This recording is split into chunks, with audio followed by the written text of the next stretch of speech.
হরে কৃষ্ণ। আজকে আমরা চলে আসলাম লোকনাথ ব্রহ্মচারী বাবার আশ্রমে।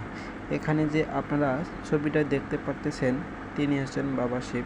এখানে অনেক ভক্তরাই স্নান করে, আর এদিকে আমরা চলে আসলাম একটু বাইরে। দেখুন অনেক ভক্তবৃন্দ বেড়াইতেছে। এটা হচ্ছে বাবার শ্মশান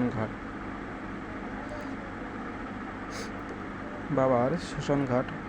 আবারও আমরা চলে আসলাম মন্দিরের ভিতরে। এখানে আপনারা দেখতেই পারতেছেন অনেক ভক্তবৃন্দ দূর দূরান্ত থেকে এসেছে, তারা রেস্ট নিতেছে, বাবার প্রসাদ গ্রহণ করতেছে। আর এদিকে চলে আসলাম প্রতিমার ভিতরে। দেখুন তারা প্রতিমারা কিভাবে তুলে ধরে রেখেছে, বিভিন্ন ধরনের প্রতিমা তারা তুলে ধরে রেখেছে। আর আমরা এখন যাব একটু বাইরে, দেখি বাইরের কি অবস্থা। চলে আসলাম এখন আমরা এই যে এখানে আপনারা দেখতে পাচ্ছেন রাধাকৃষ্ণের প্রতিমা, তারা কীভাবে তুলে ধরে রেখেছে।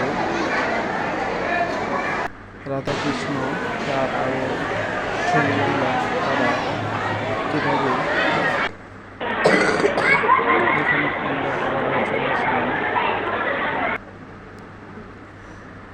এখন আমরা আবারও ভিতরে চলে যাব রাধাকৃষ্ণের ভিতরে। দেখুন অনেক ভক্তবৃন্দ যারা দূর দূরান্ত থেকে এসেছে, তারা এখানে প্রসাদ গ্রহণ করে আশ্রয় কেন্দ্রে বিশ্রাম নিতেছে। অনেক দূর দূরান্ত থেকে এখানে প্রতিদিন মানুষ আসে। ইনি হচ্ছেন লোকনাথ ব্রহ্মচারী।